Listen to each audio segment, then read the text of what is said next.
65वां सर्ग। धारणा के अभ्यास से प्राणों पर विजय पाकर सिद्ध हुई उस विद्याधरी के द्वारा महाराज वशिष्ठ जी के प्रति समय से मेरा वह विषयानुराग वैराग्य में परिणित हो गया। विद्याधरी ने कहा, महाराज, तदनंतर दीर्घ समय बीत जाने पर मेरा वह विषय प्रेम उस प्रकार वैराग्य में परिणित हो गया जिस प्रकार हेमंत ऋतु के प्रारंभ में पल्लव रस रहित होकर विराग भाव में परिणित हो जाता है, कैसे विचारधारा से अनुराग विराग भाव में परिणित हो गया, इसे कहती है। पहले तो मैंने ये विचार, मेरा स्वामी अब बूढ़ा हो गया, एकांत में ही उसे सदा प्रेम है, निरस है, मेरी और उसको तनिक भी स्नेह नहीं, मौन व्रतधारी है, उसका चित्त अति कोमल है, अतः अब मैं अपने जीवन से क्या फल मानूं। बाल्यकाल से ही यदि वैधव्य हो गया हो तो वह भी अच्छा, या मरण भी अच्छा, व्याधि भी अच्छी, आपत्ति भी अच्छी, परंतु अपने मन के अनुकूल यदि पति न हो तो वह कभी भी अच्छा नहीं है। स्त्रियों का सफल जन्म और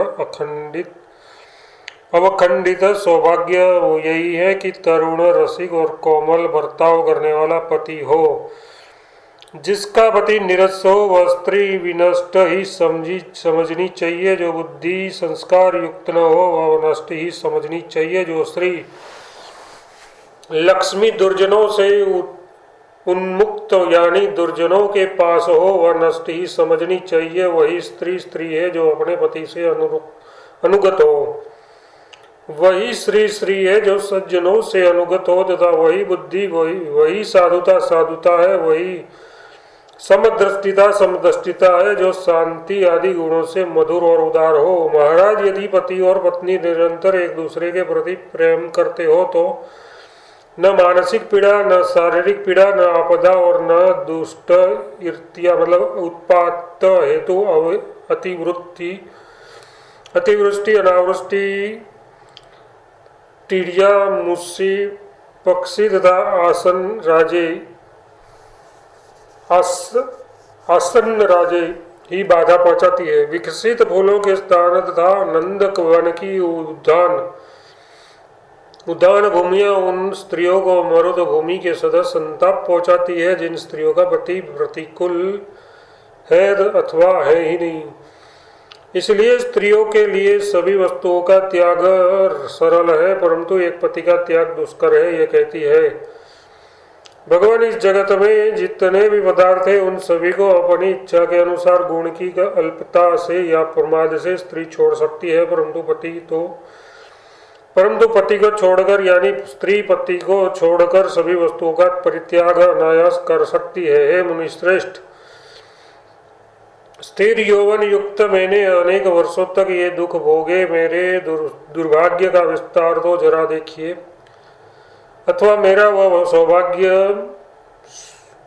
मेरा ये भाग्योदय ही है। इस आशय से कहती है, अनंतर उसी परिताप के कारण मेरे पति की ओर जो मेरा अनुराग था वह क्रम से निरस होकर विराग के रूप में उस प्रकार परिणित हो गया जिस प्रकार हिम से दग्ध कमल नीनी का राग क्रमशः निरस होकर विराग के रूप में परिणित हो जाता है।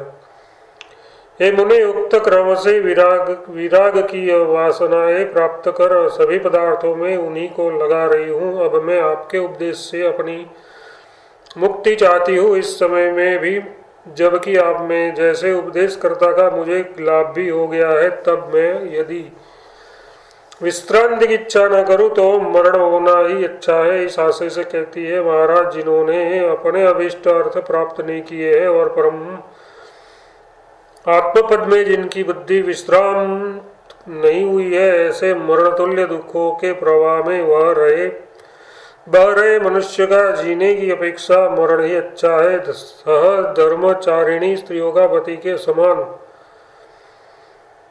के समान ही स्वभाव रहना उचित है, इसलिए पति के साथ में ही हमको उपदेश देना चाहिए, ऐसा कहती है। आज भी मुक्ति की इच्छा कर रहे वह मेरे पति रात दिन मन से मन पर विजय पाने के लिए उस पर तैयार है, जिस प्रकार राजा राजा की सहायता से दूसरे राजा के ऊपर विजय पाने के लिए तैयार रहता है। हे ब्राह्मण, उस मेरे पति का और मेरा जो अज्ञान है उसका विनाश करने के लिए आप न्यायुक्त उपदेश वाणी से विस्मृत कठहार के सदस्य आत्मा का बोधन कीजिए। जब मेरी परवाह ही न कर मेरे पति अपनी आत्मा में अवस्थित हुए, तभी जगत स्थिति में वैराग्य ने मुझे निरस्ता पैदा कर दी। अब धारणा के अभ्यास में दीर्घकाल से स्थित होने के कारण उपदेश ग्रहण के लिए मैं पात्र हूँ। ये कहती है, जगत स्थिति में निरस्ता हो जाने से अब मैं अभीष्ट तीव्र आकाश में संचरण करने की सामर्थ्य देने वाले खेचरी मुद्रा रूप धारण को बांधकर समस्त संसार की वासनाओं से रहित होकर स्थित हूँ। उस प्रकार धारणा से मैंने आकाश में गमन करने की सामर्थ्य प्राप्त कर फिर मैंने सिद्धों के साथ संवाद फल देने वाली धारणा का अभ्यास किया। इससे सिद्धों के एकांत स्थान में आकर आपके साथ संवाद कर रही हूँ।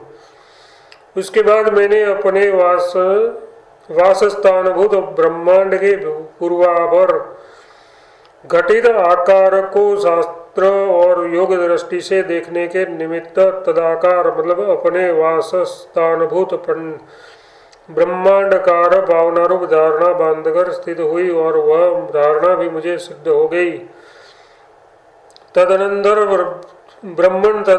अपने वास स्थानभूत ब्रह्मांड के अंदर भी सभी वस्तुओं को देखकर बाहर निकली और निकलकर मैंने पूर्व वर्णित अपने ही जगत के अंदर की एक इस ब्रह्मांड के लोकालोक पर्वत के ऊपर स्थित एक स्थूल शिखा देखी। इससे पहले कभी भी इस ब्रह्मांड को मैंने या मेरे पति ने नहीं देखा था, क्योंकि उसे देखने की कभी इच्छा ही नहीं हुई। ये कहती है, हे मुने, इतना समय बीत जाने पर भी पहले हम दोनों पति पत्नी को इसे देखने की कभी कुछ इच्छा नहीं हुई। मेरे स्वामी तो केवल वेदों के अर्थ के विचार में ही सदा मग्न रहते हैं। इससे वे ये जानते ही नहीं कि कितना समय बीत गया, कितना वर्तमान है, कितना भविष्य है, क्या ब्रह्म तत्व है, हो वे कितने निष्प्रभ है। इसलिए मेरे पति विद्वान होते हुए भी आत्मपद को प्राप्त नहीं कर सके। आज वे और हम दोनों ही प्रयत्नपूर्वक आपके उपदेश श्रवण मनन आदि प्रयत्नपूर्वक आत्म वस्तु की चाह कर रहे हैं।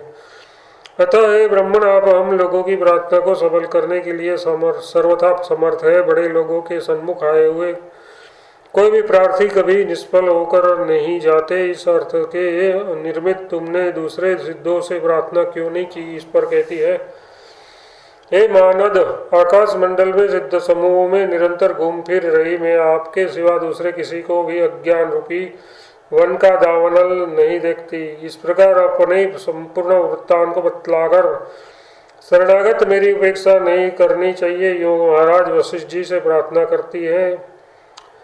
हे ब्राह्मण, करुणा के सागर, चूंकि सज्जन पुरुष किसी कारण के बिना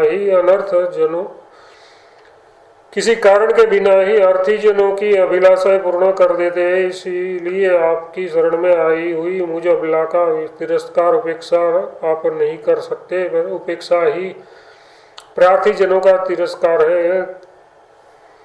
65वां सर्ग समाप्त।